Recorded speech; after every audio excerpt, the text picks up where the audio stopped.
In the cinematic sea of prequels, sequels, reboots, and reimaginings, the Movie Retakes podcast considers the merits and desires for Hollywood's new takes on our beloved movie classics. Brothers Matt and Chris Sully examine the latest retake franchises, pitch their own original retake visions, and share their love for the movies that made them. This is Big Sully. And this is Matt Salacious Crumb, or Crumb Salacious, I don't know. The point is, crumbs as in they're small, and things are all small today because we're talking Honey, I Shrunk the Kids. Stay back, boy. This thing works, so put us right up there with the invention of electricity. First man in space. First dog in space.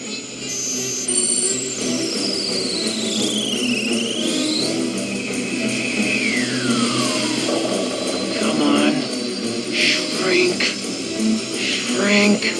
And if you haven't followed us, we want you to on Twitter and YouTube. And if you're listening on Apple or Spotify or whatever, if you haven't subscribed, go ahead and do that because it's cool. I also want to promote a few things today. We do have the Movie Retakes website up. It's movieretakes.com, the best. On there is all kinds of stuff. You'll get some news, we get some reviews, a lot of the stuff we talk about on the show is there, articles, and our pitches are there. So if you want to go back and read some of those, they're all available. And it's kind of a follow-along, too, so you can listen to the podcast there with a listing of the movies that we talk about. So it's a lot of fun. Go check it out. And when the giveaways happen, you'll also be able to hook up and get the details on those giveaways there as well. And a little bit of self-promotion. I also have a website, basically a blog, at mattcsully.com, where you can check out updates on stuff I'm writing. And if you like what you hear when you're listening to the podcast, and you'd be so kind as to leave us a review like number one Curtis did on Apple Podcasts, titled A Great Show. The Movie Retakes podcast is an entertaining, interesting, and informative show. It's a great movie review podcast. I definitely recommend taking a listen.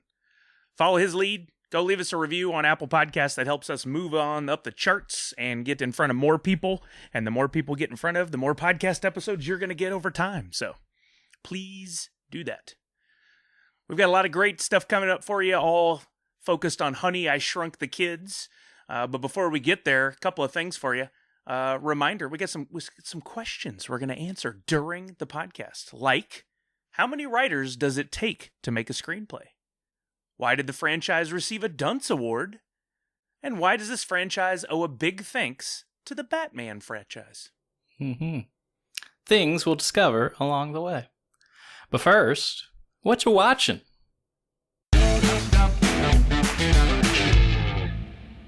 Oh boy, there's always a lot here in this time of quarantine. I find myself in the little bit of free time I have, the TV is on. I'm watching something.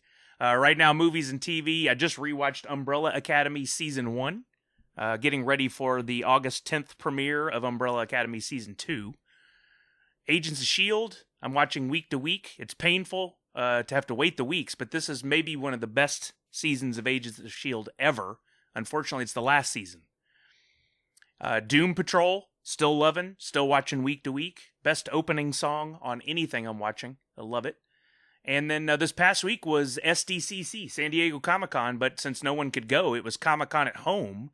And I've been catching up on a bunch of the panels, like Walking Dead and Star Trek and Bill and Ted. Bill and Ted 3 had an awesome panel with Alex Winters, Keanu Reeves, writers and directors. That was a lot of fun. I just watched an entire panel all about Nathan Fillion, which I may have to watch multiple times because Nathan Fillion. Number one fan, huh? I might be. I mean, I love that man. He's amazing. He's who I aspire to be, you know? Yeah, he just seems like a really nice guy. What's that? He just seems like a really nice guy. That's how it started off. They're like, this is why Nathan Fillion is the most beloved man in Hollywood. And then they went on and had all these interviews. Podcasts, I'm still listening to Mark Maron, WTF, ID 10T. Not as much lately. I've been listening to music while I run, but I go in and out of music and podcasts. And then games. Of course, I'm gaming on my Twitch channel, which is twitch.tv/CS Sully.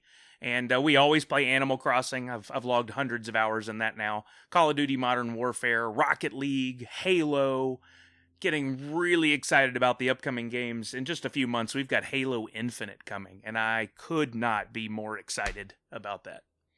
That seems like one of those trap names where it's like you don't ever name a movie like The Last something, because then you're going to have another one, and then you're like, but this is actually the last one. Infinite kind of ruins your chances at doing a sequel, I would think. They'll find a way. There'll be a time travel element, and they'll just reset everything. It'll just be like grade school playground stuff. Infinity plus one. I know you are, but what am I? Halo. Yeah. I watched Umbrella Academy when it came out, and I wanted to like it, and I didn't. And every episode, I watched the whole season because I kept thinking, no, there's stuff here. I think I'm going to like this. I just have to keep going. It ultimately, the story was all right. I just didn't like the casting, which is really weird because I really like that one kid who's from Misfits. Is that the name of it? Yeah, I think so. We really enjoyed that show. I think we talked about it last week on Candyman. But I didn't really like anybody else. I liked what's her face from Ellen Page. What was the name of that? Super or whatever. Juno. Yeah, Ellen Page. Mm-hmm. That's it. Okay, cool. Yep, we both got it. Oh, great. Yeah, and I really like her. I think she was probably the best casting. I just didn't like anybody else. And I felt that's so funny because I'm the opposite. I think Ellen Page was weak in that, and I liked the fact that most of the other people were unknowns. I felt it like it gave you a chance to get to learn them as a character and not have some preconceived notions of who they were. Yeah, I'm all for That's unknowns. so strange that we have such different takes. Yeah, that'll happen, huh? But I am continuing. Well, it's another thing too. So I'm continuing my Miyazaki run, and I don't know if I ruffled any feathers by saying that I didn't really like any of them. I'm sure I did. But good news, people, Miyazaki fans, I found one that I liked. Princess Mononoke was really good. Okay.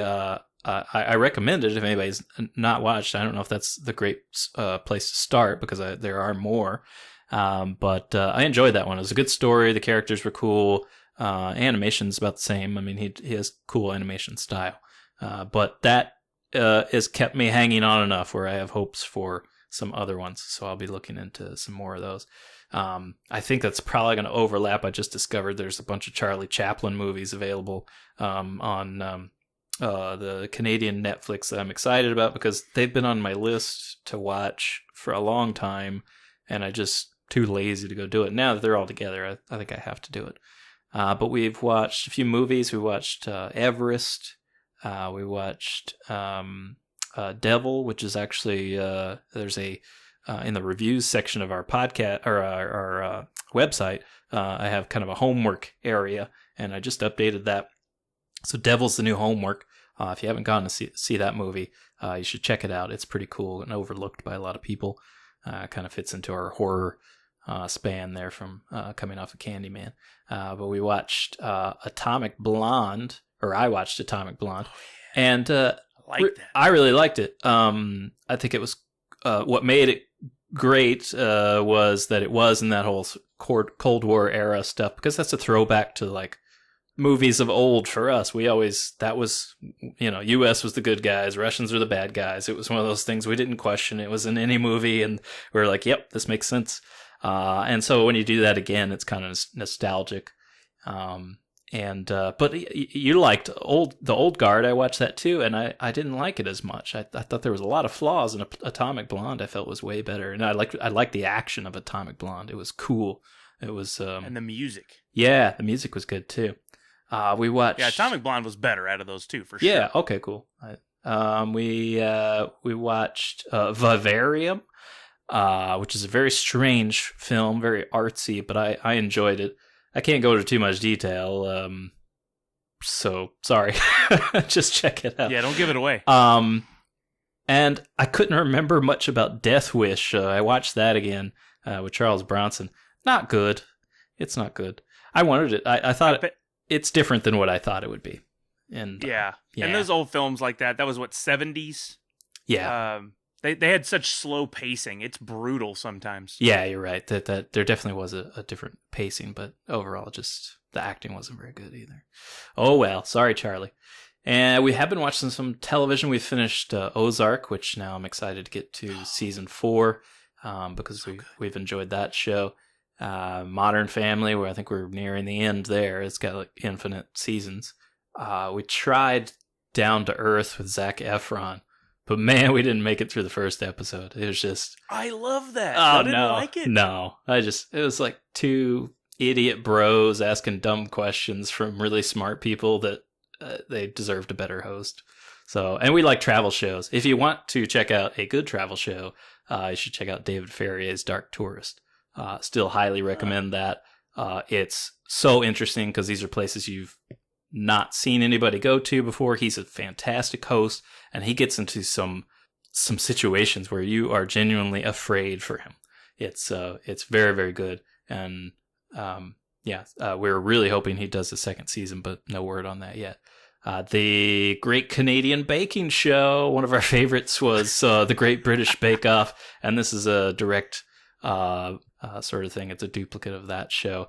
It's not quite as good for the hosts and stuff, but it's still entertaining. Our favorite thing on it is because it's not one of these catty competition shows where they talk trash and it's everybody's just really nice to each other, and there's no big prize at the end. It's not like $1 million and a new Ferrari. It's like you just get this nice tray that you with your name on it that you can put your cake on when you go back home, and that's it.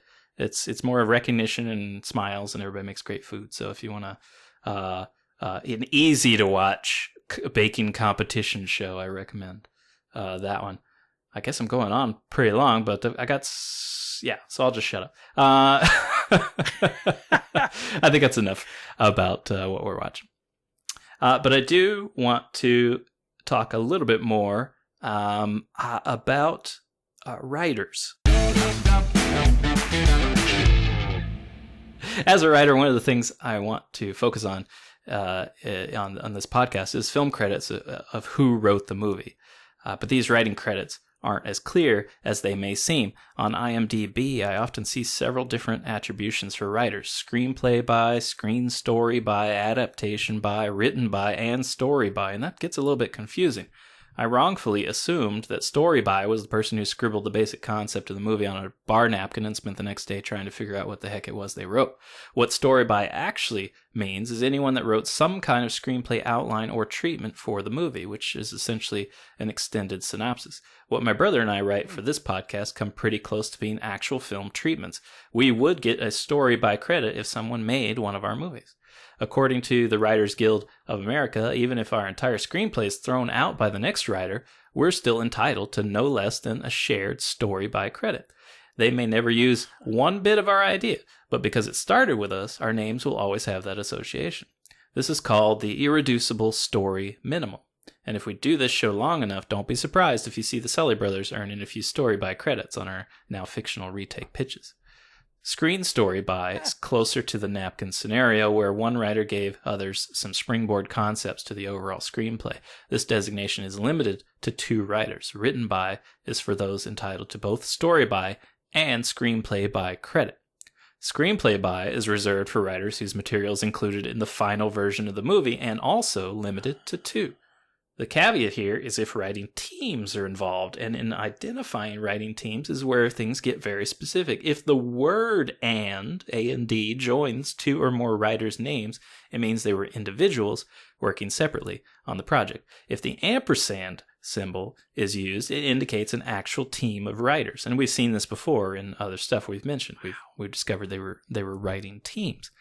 There was a time when I didn't consider anything more than who starred in a movie. Then I began paying attention to directors, producers, and only recently delving into the writers of movies. If you love something like we love movies, then you want to know every detail of how it goes from concept to final cut. If you make a list of your favorite movies, at some point, you'll see an overlap in the creative talent involved.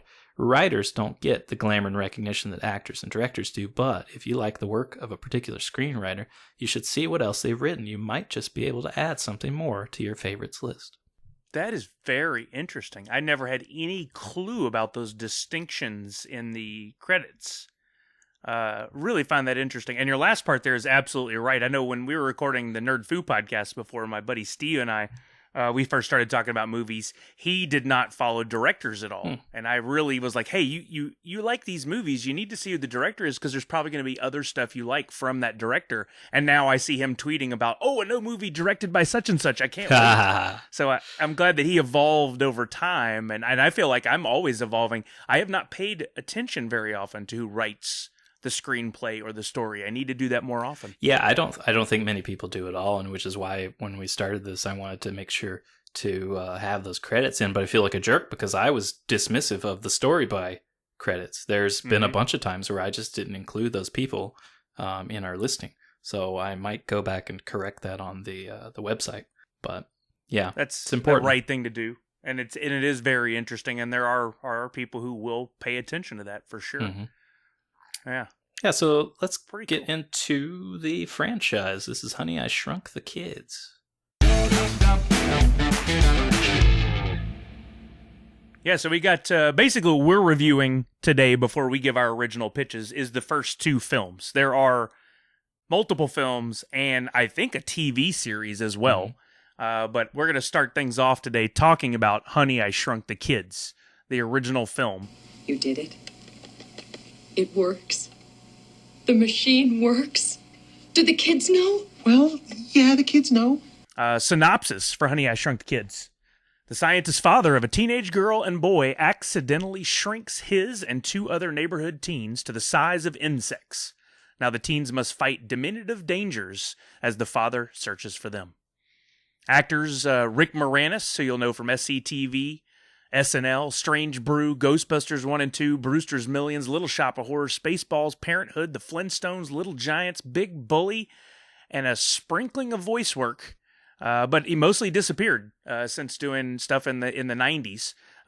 What an amazing resume for him. I love everything that he was part of. Max Frewer, who you know as Max Headroom. That's how I always see him when I see his face. Matt Frewer. But he was also Far From Home, Short Time, Senior Trip, Dawn of the Dead, Watchmen, Rampage, Pixels, and tons of other stuff. Oh yeah, a lot of Stephen King work. He did The Stand in 94 and bit parts in dozens of TV shows from Dr. 91 to Orphan Black to Fear the Walking Dead and the new Perry Mason show. I didn't know that. Voice work on lots of shows. Batman, Dumb and Dumber, Gargoyles, Pink Panther, and he's the voice of Panic in the 97 Hercules film and the series from 98 to 99. Wow, I did not realize how much he was in. Marcia Strassman from The Patty Duke Show, MASH, Welcome Back Kotter, Another Stakeout, several of the TV shows. Christine Sutherland, Legal Eagles, and a few other TV series. And I can't believe I didn't get this when I watched the movie. I kept looking at her going, where do I know her from? She was the mom on Buffy the Vampire Slayer. Yeah. She played Joyce Summers. And once I realized that, I felt like a real idiot because I loved her on that show. Thomas Wilson Brown from Silverado, Welcome Home, Roxy Carmichael in 1990, and some TV, including Knots Landing, Boy Meets World. You got Jared Rushton, who I recognize immediately from Big. Yeah, but he was also in Overboard as one of the sons. I love that movie so much. Yeah, it's a great one. And that's it. I had to look him up and see what he looks like now. I'm like, why is this guy not acting still? He was so good. He was in Roseanne a little bit and some one-offs elsewhere, but that was about it. Amy O'Neill, who was in Young and the Restless in 86 and some other random one-offs in various TV shows. And Robert Oliveri, who was in Edward Scissorhands, and that's about it. We're now a quarter of an inch tall and 64 feet from the house. It's the equivalent of 3.2 miles. It's a long way, even for a man of science. That was actually one of the notes I made on the movie was most of the people in here, where did they go? You know? Yeah, the kids all just kind of went away. What's that? The kids all just went away. They just didn't do much after. Which is surprising. None of them were horrible. I felt like they all delivered on their execution in the film, so it's very surprising to me. Director Joe Johnston for Honey, I Shrunk the Kids was his very first movie to direct, which, wow. He was formerly a visual effects guy, which makes sense, on Star Wars 4, 5, and 6, Raiders of the Lost Ark.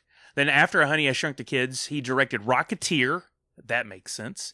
Jumanji, October Sky, Jurassic Park 3, Hidalgo, The Wolfman, and my favorite Marvel movie, Captain America, The First Avenger, and Not Safe for Work, and the upcoming The Chronicles of Narnia, The Silver Chair. What a resume there. Yeah, I was going to say that first Captain America is also probably one of my favorite Marvel movies. And now that I realize he also directed Rocketeer, that makes perfect sense. They have the same vibe, that all-American sort of 1950s throwback hero. Yeah, he was perfect for Captain America. I'm glad they chose him. Yeah, as soon as I saw those two in the same paragraph, I'm like, okay, it all makes sense now. Yep. I feel it. I'm going to watch Rocketeer again now knowing that. Me It's too. been a while. Writers on this one, and this goes back to what my brother was talking about earlier, giving proper credit, and now you know the definitions of these terms. Story by Stuart Gordon, who wrote on Reanimator, Robot Jocks, and Brian Usna, who also wrote on Reanimator, but Part 2, and Ed Naha.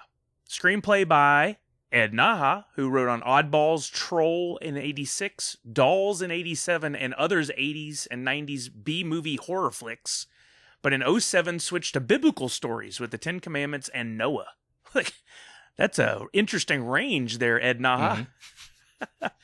Tom Schulman, who wrote for Dead Poet Society in 89, and What About Bob in 91, Medicine Man in 92, and Eight Heads in a Duffel Bag, Holy Man, and Welcome to Mooseport. Wow. Another big range. That's a big swing, too. Like, those are way different movies. Dead Poets Society to What About Bob? I mean, that's strange, but good for him. That's a lot of range. I often wonder as a writer or as a director or an actor, if you just go, I want something different next time. I want to completely change it up and try a different genre. Mm-hmm. And that's why we see some of these all over the board. But then there's some who are like, I'm a sci-fi guy, and that's the only place I'm ever going to play, right. You know? Yeah. Time period for Honey, I Shrunk the Kids. In 1989, you got Bill and Ted, which we did an episode on before, came out that year. And Dead Poets Society in the box office with top 10 highest scoring films that year, 235 million worldwide. It was the summer of Rick Moranis with Ghostbusters 2, which was number 8 worldwide with 215 million. Parenthood, number 9 with 100 million. And Honey, I Shrunk the Kids, number 7 with 222 million. That's insane. Mm-hmm. All that in 1 year for Rick Moranis. Yeah. Wow. Yeah, he owned it, man. And then Indiana Jones and the Last Crusade was number 1 that year with 474 million worldwide. Honey, I Shrunk the Kids was a summer release, came out June 23rd, the same week as Batman, 1 week after Ghostbusters 2, and then Parenthood came out just a couple weeks later on August 2nd. Yeah, that's... Wow, he owned that summer. That's insane. And that ties into what we find out about Batman and how he ties into the success, helpful success for Honey, I Shrunk the Kids. We'll get into that a little bit later. I'll be totally honest. If you had given me this as a trivia question and said who had the most top 10 movie via income in that year, I would have guessed you 100 names or given you 100 names and never gotten to Rick Moranis. Yeah, good point. That's interesting. I wonder what his personal now I feel like a fool for not all that was. Box office for Honey, I Shrunk the Kids, $222 million on, try to guess how much the actual budget was, it says here. I would not have guessed this. I'm letting everyone play along at home as they try and guess. So you have your number? Are you ready? Do you have it? Did you write it down? 18 million. That's it. That's crazy. And it was the highest grossing live action Disney film ever. 18 million to make that movie? Are you kidding me? Yeah, up until then. That's the highest grossing live action Disney film ever. I think it's probably exceeded that on other things. But just the swing from 18, like $200 million profit. No one can predict that sort of success. That is fantastic. No, I mean, there's so many factors that go into that. I mean, what's the competition? What does it look like in the economy at that time? I mean, look at what's happening with the movie industry right now. A lot of movies that they were probably banking on making $500 million may end up going straight to video or straight to digital release and might make them $100 million at most. Yeah, you just never know. Yeah, it's crazy. It's a gamble. It is. Rotten Tomatoes score on Honey, I Shrunk the Kid, lower than I would have thought, at 76%. And the sequel to that was Honey, I Blew Up the Kid, which, the kid doesn't actually explode. This is The Solinsky Family is Back. Why didn't you tell us earlier? Well, until now, the machine just blew things up. Are you saying that machine Blew up my kids? No. If the machine had blown up the kids, there'd be pieces of them everywhere. Wayne? Sorry if I ruined the movie for you. The Solinsky Family is back. This time, hilarious disaster strikes when an experiment causes their new toddler son to grow many stories tall. This brings back Rick Moranis and Marcia Strassman, Robert Oliveri and Amy O'Neill. They're two kids. There's no Thompson neighbors this time around. The baby, Adam, is played by twins Daniel and Joshua Shalakar. And they didn't do anything else after this, so kind of like the other kids. They just, I don't know, all done with acting. I guess nobody had a great experience. I'm not sure. Lloyd Bridges comes in on this one. Unfortunately, he died in 1998, but his first acting gig was in 1936. After that, he did High Noon. He had his own show, which I never knew about, the Lloyd Bridges Show from 1962-63. And then what probably squeaks into stuff we know from him from is Airplane in 1980, Airplane 2, the sequel, in 82. He's also in one of my favorite movies, Joe vs. Volcano.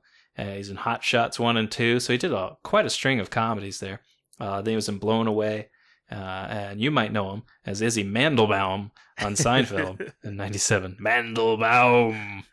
Yeah, he always thought he was super strong when he was in a hospital bed. John Shea is in this as well as the villain. Stealing Home, Free Jack. He was Lex Luthor on The New Adventures of Superman, 93 to 97. Adam Kane in Mutant X from 01 to 04. Harold Waldorf on Gossip Girl, my favorite show of all time, 2007 to 2012. I did actually watch quite a few episodes of that because Vanessa was watching all the time, and it hooks you. Carrie Russell. This was actually her first movie. She was on Malibu Shores, 96. Felicity, I think everybody probably knows her from that, 98 to 2002. Then she was in We Were Soldiers in 02, which is, I don't know if a lot of people have seen that movie, but it's probably one of my favorite war movies. Very, very good. Oh, that's the Mel Gibson and Sam Elliott? That's right. Yeah, they're like the new. I love the that new movie. cavalry in Vietnam, the helicopter So cavalry. Yeah, it's really good. She was also in Mission Impossible 3, Extraordinary Measures, Dawn of the Planet of the Apes, Free State of Jones, and she was Elizabeth Jennings on The Americans, 2013 to 2018, a show that's still on my list to see, and I feel stupid that I haven't watched it yet because I hear everybody recommending it. I will. Very good. I will watch it. She was also in Star Wars Rise of Skywalker and in the upcoming Antlers in 2021. We'll see her in that. Ron Canada is in this. I know him from Adventures in Babysitting in 87. Mm-hmm. Arthur 2 on the Rocks. He was also in Home Alone 2, Lost in New York. The American President, National Treasure, Cinderella Man, Wedding Crashers, Ted 2. And he was on a lot of television. Dallas in 89, Hanging with Mr. Cooper, The Shield, One-on-One, The West Wing, Boston Legal. Tons of stuff. Lots of other little bit parts on TV shows that you've probably seen him on. Michael Milhoen. He's on Field of Dreams, Rocketeer, Crimson Tide, Phenomenon, Tin Cup, which is that's one of the greatest sports movies, but also probably the best golf movie, which I guess there's not a lot of competition. But I was almost in that movie. Oh, yeah, it was in Texas, right? Mm-hmm. He's and She's All That, Collateral Damage, and he was on Third Rock from the Sun and Do-Over, a couple television shows that you may or may not have heard of. Gregory Sierra, he was in Beneath the Planet of the Apes. He was on in the movie Papillon in 73, Towering Inferno. He was in John Carpenter's Vampires, and tons of television. He was on Sanford and Son from 72 to 75, Soap in 80 to 81, and MacGyver 85 through 90. He's a regular on there. Now, this second one was directed by Randall Kleiser, who I don't know why I didn't recognize his name, but he directed Grease in 77, which is one of our favorite movies. We're big musical fans. Blue Lagoon in 1980, Flight of the Navigator in 86, Big Top Pee-wee, which I'm a big Pee-wee fan, but that one fell a little flat for me. White Fang in 91, and Shadow of a Doubt in 98. So he's done some good stuff. Unfortunately, the rating on this is far less than the first one. It's only 40%.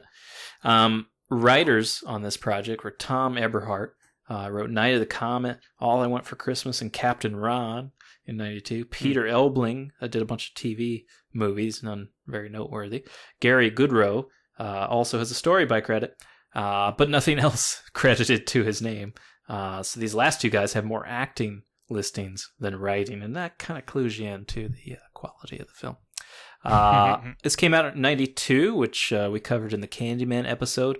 It was also a summer release. I think they were expecting some big things. Came out July 17, but didn't do all that great. $58 million at the box office on a $32 million budget, so profit's not as good, but they still made a coin.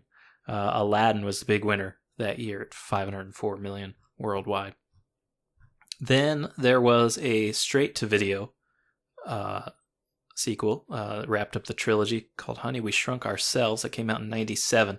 25% on Rotten Tomatoes, which is basically a no-watch zone. And we did not watch this one. It's directed by Dean Cundy, and it was the only movie he ever directed. So... One and done. Thanks for stopping by. Dean out. Yeah. Now, I had set aside time to watch both 1 and 2, and I didn't get to the second one. So I could have pretended that I did, but I'm going to be honest and tell you I didn't watch it. So I did watch the first one. Yeah, I watched both. Okay, cool. That's good. So you'll be our representative for the second one then. For me, I don't know, man. It was so overtly family friendly that it felt like a Disney TV show. You know, it didn't really feel like a movie. It was so wholesome that it was almost it was distracting. You know, which is fine for then, but for now, it just doesn't have that same appeal to me. I'm not a kid, and I think there's just content has changed. This was back in a time where, not that Disney's totally less wholesome now, but I think it was much more of a time where everyone knew if you wanted to set up some entertainment for the kids, the nursery school or the church group or whatever, you put on a Disney film because you could trust it. There wasn't going to be any discussion about topics that you didn't want to have a discussion with your kids on afterward. So that this fits right into that sort of thing. And if that's what you're looking for, then this is a perfect movie for you. It's good for all ages. They're going to get a laugh at some point and some good entertainment out of the effects, and the overall story is just kind of fun. With the stage sets, they're so obviously stage sets that, again, that's distracting. The music, I don't understand how from what I read, there was lawsuits on almost all the movies for writing stuff and different things and story ideas as well. But I don't know how there wasn't a lawsuit on the music. The one scene is a direct ripoff of Pee-wee's Big Adventure, and then there's other scenes where it's the Goonies music. So yep. I don't know. Maybe I guess it's if they owned the rights on that or paid whatever, then I guess you can use it. But it's just a shame. I like original music for movies. And those are so iconic songs that to borrow them, they're going to be recognized. So what's the point? I don't know. From other big films that had just been out a handful of years before. Yeah, seems lazy. And for me, I didn't like most of the kids. They all kind of fell flat for me. The only one I liked was Jared Rushton, and that might have only been rubbing off from me knowing him from Big, which is really charming in that movie. Okay, Ron. Maybe you're right. Maybe this is just all a bad dream. But if it is, would this hurt? Ow! Get up! If you were my brother, I'd put myself up for adoption. Yeah, I hope your face ends up on a milk carton. Yeah, everybody else I thought, and even the adults, I thought the acting was really bad at the beginning, but then halfway through, it just suddenly got better. Like when it got real danger and real, topics of discussion on missing their kids and all that sort of stuff and fixing their family and all that, it was better acting. Ultimately, it saves the movie, and I think it's worth a watch by the end. But, and I know we still haven't solidified our rating system, but if I'm going to give this a star rating, then for me, it's probably like 2.5 stars. You know, it's a one-off. I'll probably never watch it again. Wow.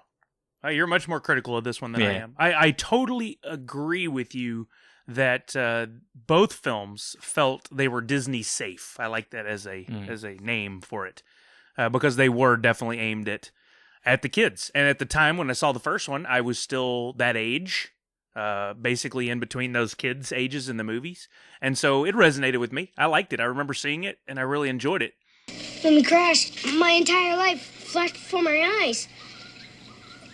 Didn't take too long. Contradictory to you, I did like the big oversized fake set feel. I thought that was pretty cool, and I thought they did a decent job at the stop animation, or the whatever you call that, like Jason and the Argonauts style, with the ants and stuff. It still felt fake, but compared to other things at the time, felt less fake than some other stuff that I had seen. I think at the time I was probably blown away by how real it felt, but since things have changed drastically. So a little weird to go back and watch it now. I felt like the first one I would give it more of a 3.5 stars, I think. Okay.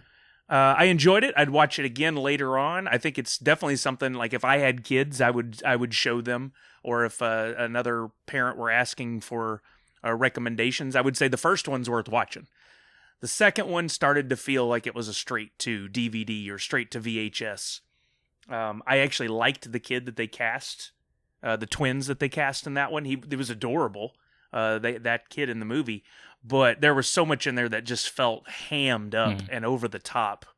The second one was, I don't know exactly what they were doing there. I honestly watched it and glazed over a lot. I ended up on my phone, which is a rule I try not to do while we're watching these movies for the retakes, and went back and watched some key scenes again to see if it was better. Not so much. Oh. How was Lloyd Bridges? Was he... Lloyd Bridges was okay. He didn't get to ham it up and go over the top in the fun way that we like to see him. Yeah. But he did add a bit of levity to some of his scenes towards the end. The problem was he was only featured in the movie for 5 minutes. They alluded to him as this big bad business owner for the first half of the movie, and then he came into play in the second half and backed up Wayne, Rick Moranis' character. Yeah. And gave him the nudge he needed to solve the big problem, that kind of thing. The second one definitely was like a 2-star at most. Watchable if you really enjoyed the first, just to see how that continued. I don't know how a 3 ever got greenlit, but we talked about it last time, during that period where they were cranking out straight to VHS pretty regularly for sequels of Disney movies you don't even know exist. Right. So, I mean, all in all, the concept is great. I found myself watching it thinking a lot about Ant-Man. I think there was probably the creators of Ant-Man for the Marvel Cinematic Universe probably went back and watched this and said, okay, well, let's take notes on what we shouldn't do. Yeah, I was thinking about Ant-Man too, because that's one of the reasons I really like Ant-Man. I think it's a great movie. And one of the things that is a lot of fun about it is we've always been kind of obsessed with this idea of shrinking ourselves down and changing our view of the world. I mean, they've had movies like this before, where they go, what is it, the Voyage, I forget the names of them all, where they go inside a person, or what, Inner Space was probably the Inner Space was similar, where they're always a lot of fun. And if they're spaced out enough, where in between, we want to revisit that world. We want to, do this miniaturized world thing again. So, I think that's part of the appeal, is you've got to... Shout out to Misfits of Science. Yes, there you go. Yeah. I remember that. Was that... Courtney Cox was on that one, right? Yep. And, when she was like 16, I think. Yeah. It was right after her... she was on that music video. I forget if that was Springsteen. I think it was Springsteen. I think it was. Yep. Anyway, where she was the fan. Useless knowledge. Yeah. So I think that has a big appeal to people, and that's Ant-Man was a lot of fun, but they because they did some really cool concept with that, and it was hard not to think about it when I was writing a pitch. Same. Yeah. And I tried very hard to make sure mine didn't cross over into that world, but I don't know if I succeeded. We'll find out. do we have, before we get into the pitches, are there any special keywords? Yeah, we seem to have nestled this secret code word here every week. So if you're cheating and you fast forwarded to here, welcome. Go back, rewind about 40 minutes. Check out the rest of the podcast. I think you'll enjoy it. Stick around. Don't just come for the word. The word this week to be used, hopefully, in an upcoming giveaway. You'll just have to wait and see when and look for the prompts. Your keyword is French. F-R-E-N-C-H. Oh, I get French class. French class. We should definitely make this the giveaway because we can save on shipping for the tiny things that the prizes that we give away. Go all miniature everything. We're going to send you ants and an oatmeal cream pie from Little Debbie's. Yeah. Just one. I would take that as a prize. Man. Right? A bee. You're going to get a live bee. I don't think it's going to be... Depends on where you live, how we ship this. Yeah. Only in the continental U.S. with same next day shipping. Yeah. So that was our review of the films. That was your secret code word, and now it is time for the retakes, our own original pitches. I think you went first last time. That sounds right. You're up. Yeah, so I'm going to go first this time. Wow us. And what's that? Wow us. Wow. Wow. This trips me out because when I started researching the two films and I saw that Joe Johnston directed the first one, I decided he did a great job with it and found out, just like we were talking about, that he had directed Captain America. I'm like, this is my guy. I want him back for the series if we're going to make this work. And I gave my movie a title. I'm titling my movie Shrunk. And what's funny is when I looked up Joe Johnston's name on IMDb, I swear to God, I came up with my title before I looked it up. He is credited as being in, I think, pre-production right now on a project called Shrunk. That's right. I couldn't believe it. I'm looking it up now to make sure I've got the verbiage right here. Yeah, pre-production on Shrunk. And if I click on Shrunk, yep, it's exactly what you think it's going to be, folks. So there you go. We'll find out more soon, hopefully.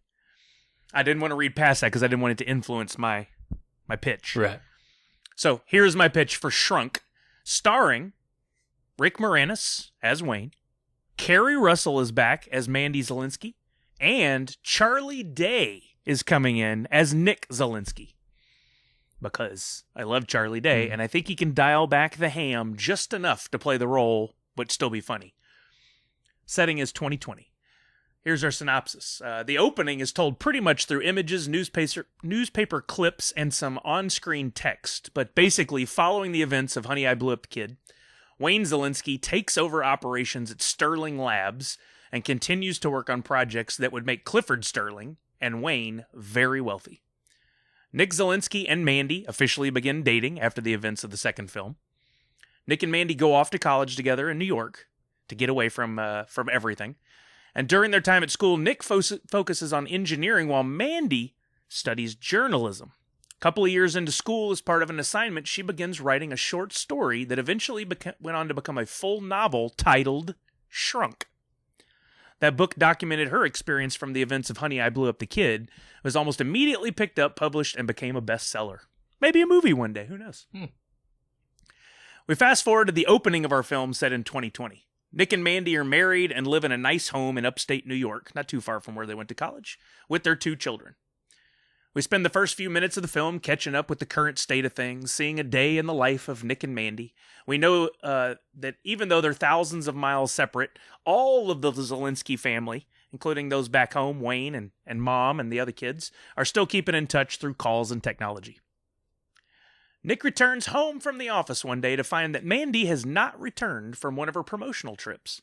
He tries texting and calling and is starting to get worried when he receives a call from an unknown number. The garbled voice on the other end lets us know that Mandy has been taken, and the individual or group responsible wants Wayne's technology before she will be safely returned. Nick had not been a part of his father's experiments since he was a teen, choosing to focus on other, less controversial projects. All of his father's experiments had been moved out of the family home back in Nevada and into Sterling Labs. With Sterling Labs locked down tightly, this person or group decided to get creative. Nick immediately contacts his dad, who jumps on the Sterling private jet and flies to New York. Reunited, the father and son duo spring into action and try and rescue Mandy, without giving up the technology that his father had created and had been protecting for years. But Dad didn't show up alone. He brought a few new toys along with him, including a new pocket-sized version of his, I'm going to call it the shrink/up ray, because I don't know what you actually call that thing. While Nick might have been keeping some distance from his father's inventions, they knew that a day like this might possibly come, and measures had been taken. Dad invented some things that might help. So the phone call Nick received from Mandy had already been traced to an abandoned building about an hour away. They immediately headed out to save the day. They arrive at an abandoned building and use the new pocket-sized shrink/up ray to miniaturize themselves and sneak into the building unnoticed. Or so they thought. It was mere seconds before they found themselves trapped and hit with a gas that knocked them out. The kidnapper knew enough about the Zelinskys to know that they would try something like this.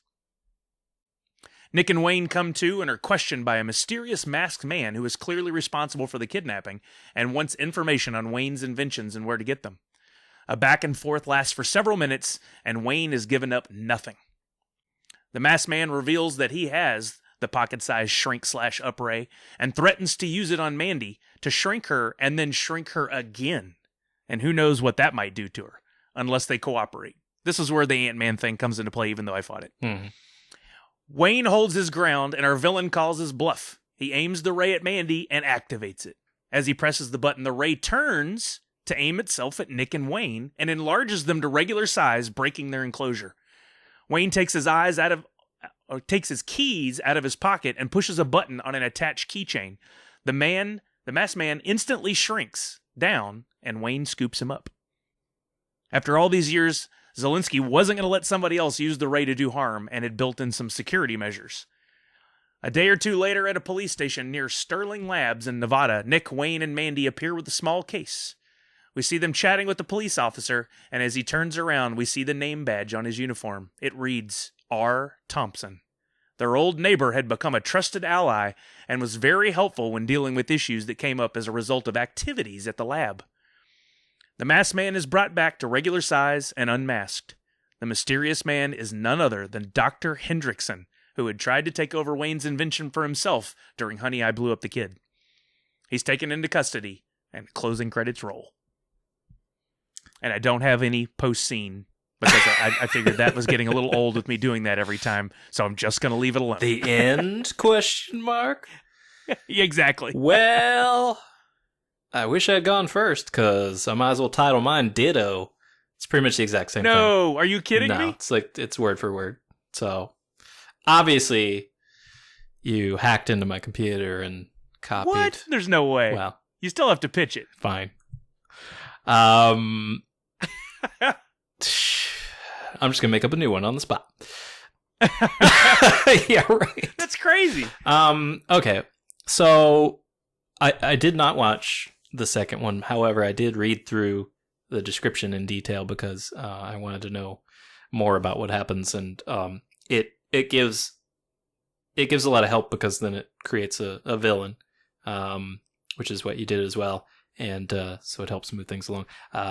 But I did also bring in a character, a very lightly touched upon character from the first one called Dr. Brainard, who he was the only supporter of Zelinsky when he went and did that presentation to the to try and get that grant, and everybody else left, but he came up and was interested in his work anyway, so I bring him back. So the name of mine is called Big World. I did cast it with Rick and Marcia again for their son. So I'm basically moving on. I know this ignores the third installment. This is basically a new trilogy bookend piece here. It's intentionally lighthearted, old school kid sort of film. It's basically like a step above a cartoon. So expect some some base concepts. For Adam, this is going to be modern time, so he's actually going to be 30 years old. I'm choosing Charlie McDermott. You may know from The Middle. He was on that TV show. I really like that guy, and I haven't seen him in anything else, and so I'd like to see him again. And Anna Kendrick is in this because she's just highly likable. John Shea, I'm going to bring back for the same role you had him in, Dr. Hendrickson. And for our cop, I want Reginald Vell Johnson because he's the cop that should always be the cop. Anytime you have a cop, I don't care if he's 1,000 years old, which he's way up there right now, but I don't care. I'm bringing him back. So he's going to be our beloved police officer because I think that ties into the whole idea of this, very lighthearted, what was the name of that show?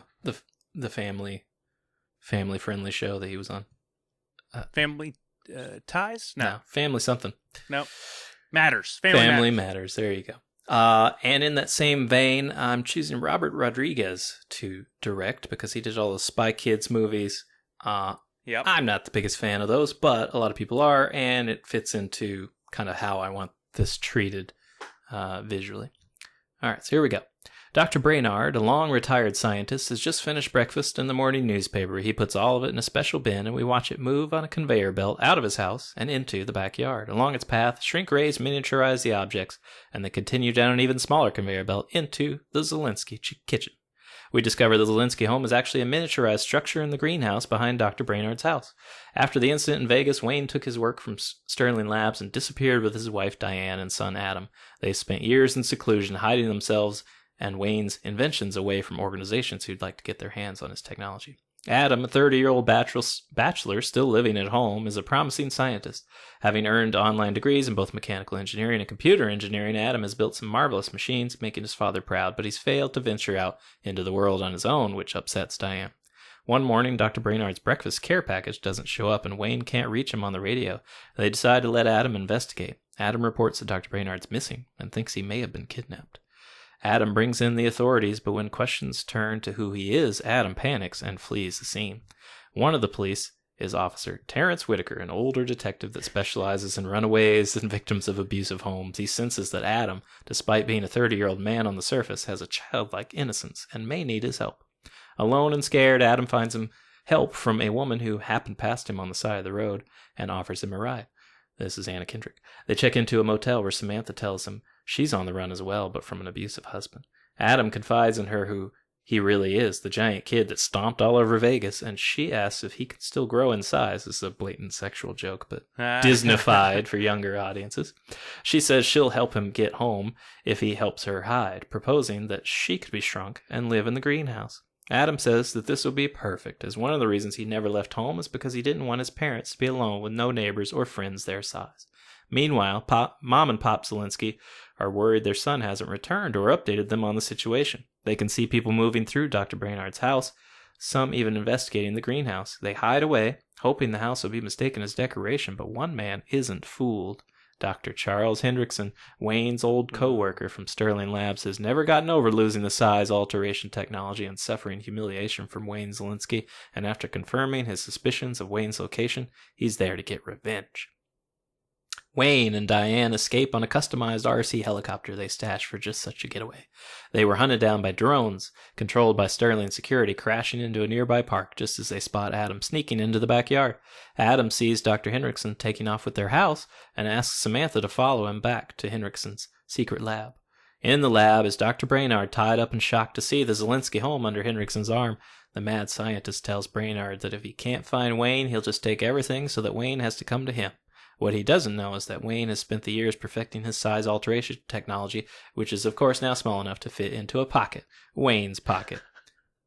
Wayne and Diane enlarge themselves and head back home. They see they have no home to return to, and police are still at Brainard's, but luckily they find Samantha's wallet in the grass, dropped when she and Adam were chasing after Dr. Hendrickson. That's lazy writing.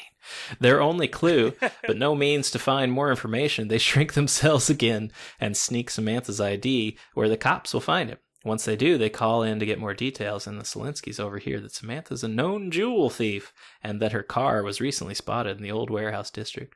Unbeknownst to the police, but beknownst to us, the Selinskys hitch a ride to the area inside Officer Terrence Whitaker's cruiser. When Officer Whitaker arrives to find Adam and Samantha sitting in their car, he goes to radio for backup only to see the car and passengers seemingly disappear.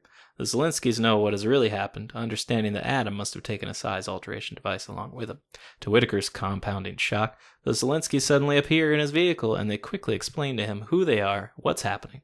And he says he can't go into the warehouse without a warrant, so the Selinskys are on their own. They get out and shrink themselves to sneak into the warehouse. Both sets of shrunken couples are inside Hendrickson's lab.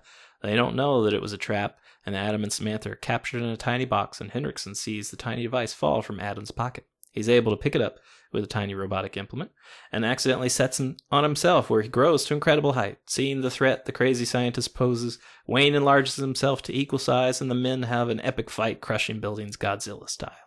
Diane helps the others escape. Wayne defeats Hendrickson, and Samantha thanks the family. She confesses that she wanted to use the enlargement device to increase the size of her stolen jewels, but also says she stole them from her husband, not a store. It was the only thing she could grab of value to support herself when she left him. Officer Whitaker believes her, but says he can do little to help. Adam, however, comes up with a plan. We cut to the future where Officer Whitaker is escorting a woman and her kids to a place outside of town. They enter a small shack where they are shrunk, revealing a tiny entrance that opens up on an expansive neighborhood contained within a greenhouse-like structure, each house containing a family now saved from their former lives of abuse. The Selinskys greet the newcomers, Adam and Samantha, delivering a basket of oversized fruit and a minibar bottle of champagne. Nice. Well, I mean, there were definitely some overlaps, but I feel like your story was still significantly different. It's exactly the same. No. I mean, okay, as I'm thinking about it as you're reading yours, and watching the second film, they never showed what happened to Hendrickson. So they leave it open on purpose, and I feel like no matter what happens going forward, if it is a sequel, that guy's coming back. He's still around. He's still an actor. They left the door open. We both took that door. I bet they do too. I bet we'll find that out when the time comes for that series. Yeah, and from what I read on the third one, that's not a part of it at all. It's like they just completely backtracked to trying to recreate the first one. And apparently just didn't go over as well. Interesting. Well, maybe we're wrong then. But if they're doing a reshoot, if they're remaking it, well, then they can retell the story. All right. Well, that leads into it. Let's talk about it. So the retake is called Shrunk. You stumbled on the right thing there. Can't believe that. And there was conflicting info on this project. Originally, it was rumored as a reboot, but it's now known to be a sequel. Still with the Selinskys again, with a focus on Nick Selinsky and his two kids. One is an inventor like her grandpa Wayne, and the other is obsessed with predicting his own death. The plot is likely Nick's kids become miniaturized, and stuff happens when they're small. That's mostly from InsideTheMagic.net. Who's in this? We've got confirmed actors Josh Gad, and Rick Moranis is back for this project, which is pretty exciting. And guess what? Joe Johnston will be directing. So I think that's pretty good. Look, Josh Gad is the most lovable thing to come out of Disney. So, which, he'd done other stuff as well, but he's now has that tie and he can do anything with them. And I think he'll bring in the family. So this is a good project. Yeah. One of the best characters that Disney's created over the last decade has been Josh Gad. Yeah. They made him. They use him in everything now. Todd Rosenberg is the writer on this. I had one other movie in post-production called All My Life, and that's going to be due out supposedly in 2020. So, new writer, so we don't know much from him. However, the story by goes to Josh Gad and Ryan Dixon, who both wrote the screenplay for the upcoming Triplets, which is also very exciting, as well as Ian Helfer, who wrote Why Him, that Bryan Cranston movie that I don't know if anybody saw, in 2016, and The Oranges, which I never heard of, in 2011, and also Jay Reese, who worked on The Oranges as well. They apparently were supposed to be filming all this right now, but it all got delayed, so there's no release date as of yet. Everything is getting pushed back, but all that other stuff is pretty confirmed. So, yeah, I mean, I think Joe Johnston's with imagine him taking this on now with all the and a big budget, proper special effects. Like, I think even if it is a shot for shot remake as far as scenes go, it'll still look a whole lot better.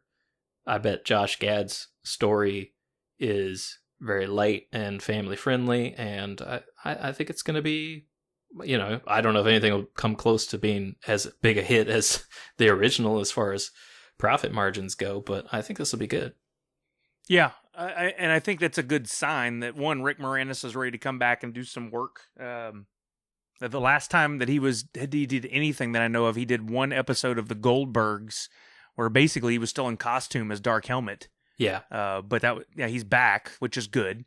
I think if Joe Johnston agrees to sign on, he could be doing a lot of big, really high-profile projects right now, given the success of a lot of his movies. So they're going to back it. They're going to give it support. It's not going to be some direct-to-VHS type scenario, so that's good. I think Rick's last project was We Shrunk Ourselves, and then his wife died, and so he was just raising his kids. Basically, he just gave up acting to do that.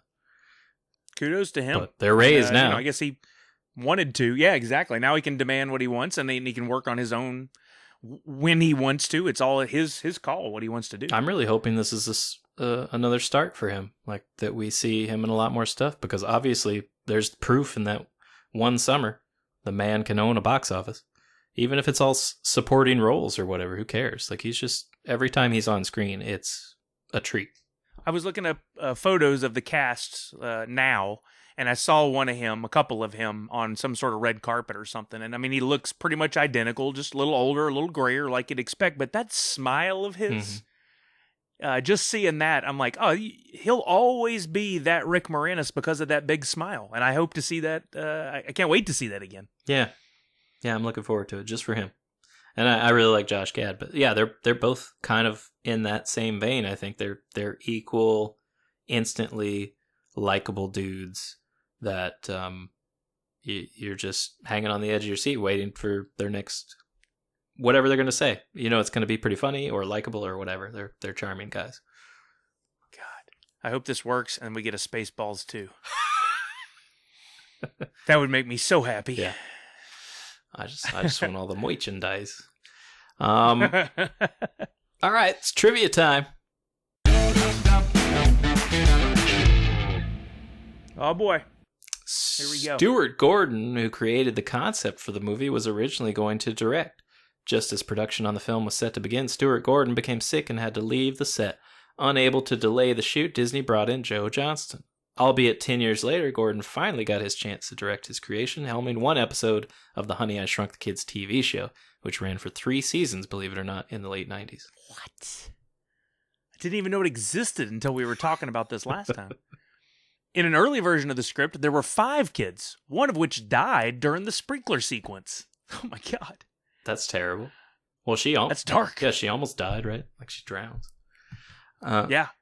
For the scene in which miniaturized Nick Zelinsky drops into a bowl of Cheerios cereal, a tank was filled with 16,000 gallons of a milk-like substance made from chlorinated water, food thickener, and pigment. The Cheerios were made from tractor inner tubes, 12 feet in diameter, coated in foam.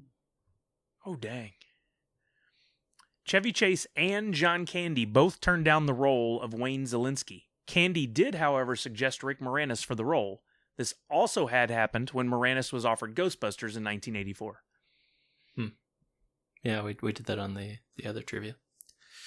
The neighborhood scene in the film is not real. It was built at the back lot of Churubusco Studios. I think that's in Mexico City. An English garden located at the studio served as the backyard, and the houses were cleverly placed around the garden to hide the studio buildings from most directions. I mean, it looked legit. I fell for it. In 1989, an LA Times article suggested the film benefited from moviegoers who were unable to secure tickets to the sold-out releases of Batman, the highest-grossing release with the same opening weekend as Honey, I Shrunk the Kids. Yeah, so this is just one of the Batman tie-ins. Yeah. We'll find out. I think it's in another trivia. Oh, interesting. Okay. Sets and props took more than 9 months to build. A May-June 1989 Disney Channel magazine article reported that 12 houses, complete with front and backyards, were built in addition to a 10-foot-tall oatmeal cookie, 10-foot tall, made from polyurethane foam and real cream filling. 40-foot-tall urethane foam blades of grass, and a giant mechanical ant that required a dozen puppeteers to operate. The ant was constructed using latex foam core and horsehair and recreated for stop-motion sequences in which the children rode atop the insect. That's probably, going back to my comment from earlier, the fact that they built a full-size ant instead of trying to do stop-motion with a tiny ant is probably why it kind of bridged the gap and looked better than other films who had tried it. Yeah. Interesting. The film's original title was Teeny Weenies, which was rejected on the grounds that it sounded too much like a kiddies film with no appeal to adults. The titles Grounded and The Big Backyard were also considered, then subsequently dropped during pre-production. And this is a problem that I have with referring to the franchise. Is I don't know what to refer to this as. Like, you call it just for short, media style bursts. Like, you can't call it anything. Like Honey, I Shrunk the Kids is the only thing you can refer to it. You can't call it like Honey, I Did Stuff to the Kids, because that sounds awful. And you can't call it Honey because there's that other movie that wasn't that yeah, what's her face. So yeah, you have to say the whole movie title. I don't know what else you can call it.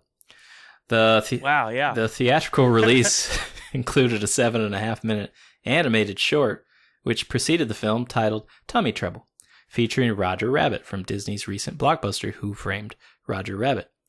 Tummy Trouble marked the first animated short Disney had released since 1965, and it cost $1.8 million. After an initial trailer devoted entirely to Honey, I Shrunk the Kids played in theaters for 3 months, another trailer for the film devoted its first 2/3 to the short, aiming to draw in Roger Rabbit fans. What? So it's not just Batman that they owe or they got money from. It's also Roger Rabbit. Interesting. Huh. I don't remember seeing that. I bet it's available somewhere. I do remember it. I had to look up the little still of it, but once I saw the still of it, I'm like, yep, I remember that. It was pretty funny too. See if I can find it on YouTube maybe. The movie opened with an animated sequence showing 2 tiny children running from a record needle, a typewriter, and other menacing everyday objects as title credits cleverly materialized. According to the graphic design site Art of the Title, the sequence, created by Croyer Films, was one of the first to combine hand-drawn animations with 3D models. The team that created the sequence included Andrew Stanton, who would go on to work on Toy Story, Monsters, Inc., Finding Nemo, and WALL-E. That's cool. Mm-hmm.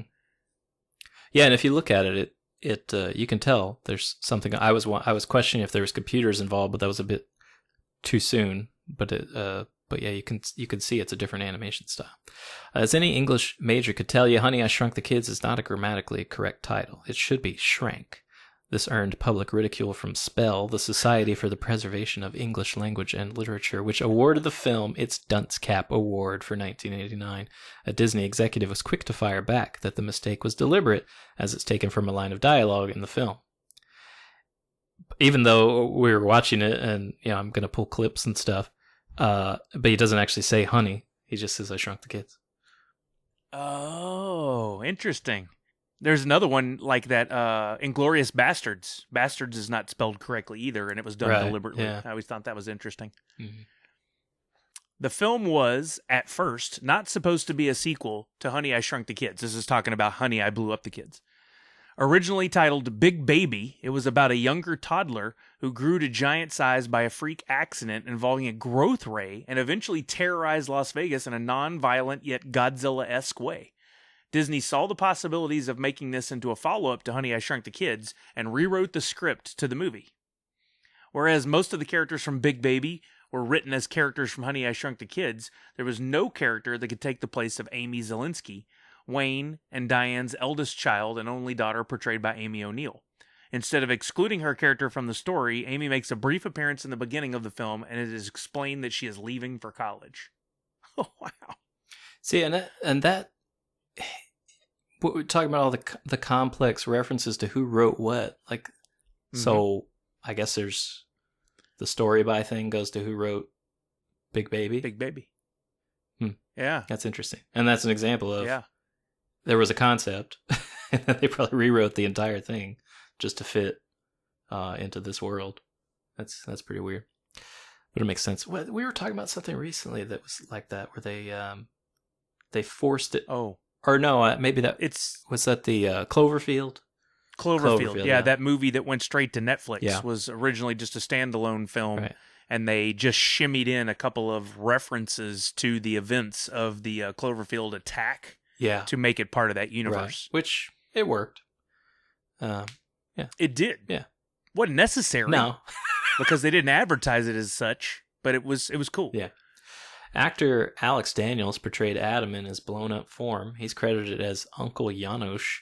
Daniels wore a 40-pound electronic-headed Adam suit for the role and was coached on how to mimic the movements of a toddler. Once suited up on the set, Daniels had to magnify his movements so they would show through the costume's heavy, clumsy folds. Occasionally, the heat inside the outfit proved too much for its coolant system, a vest with ice water pumped through tubes, prompting crew members who noticed Daniels faltering to yell, "Get Alex out of there!" Oh my God.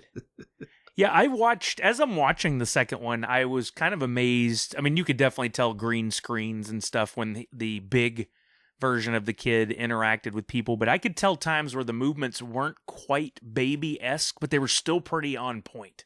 Mm-hmm. Like, they did a good job, given the time. I think they did an excellent job. Now it would look way better, but... You know who was almost cast as the baby?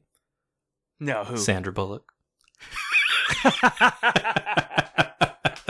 It's got to be in every episode from here on out. I plan on it. Brilliant. I plan on it. I don't know if you know this. Very interesting fact. But every time. I love it. At around the 44-minute mark, Rosebud, the sled from Citizen Kane, which came out in 1941, and the Ark of the Covenant from Raiders of the Lost Ark are visible in the lab security warehouse. I meant to freeze that and look. They go into a giant warehouse, and I thought, there's got to be some Easter eggs here, and I forgot to go back. I would have picked those out. I would have picked out the Ark. Yeah. Maybe not the sled. Yeah, because it just looks like a sled. There's nothing iconic That's about cool. it. There's another movie that has the Ark of the Covenant in there. In another warehouse scene like that. All right, listeners. Whoever can answer that correctly gets a free round of applause. What it is. The movie was the beneficiary of a reverse boycott in the summer of '92. Here's our second tie-in. Many police departments objected to Warner Brothers' release of Ice-T's Cop Killer CD and asked their members to see Honey, I Blew Up the Kid instead of Warner Brothers' Batman Returns as a protest.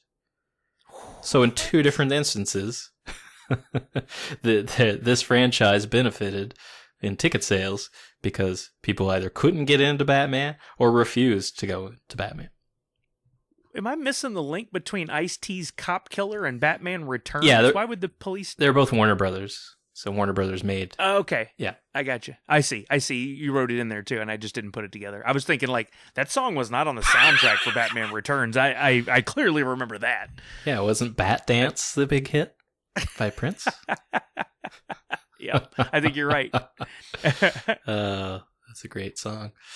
All right, well, if I find Bat Dance, then I'll be sure to play that on the outgoing music here, but otherwise you're going to be listening to some random clip from Honey, I Shrunk the Kids. We appreciate you stopping by. This is, as always, a lot of fun, and we hope you have a lot of fun listening. If you didn't follow my instructions from earlier, then what's wrong with you? Go follow and subscribe and do all those things, and take a look at the new website. It's pretty cool. Till next time, Nerds Unite!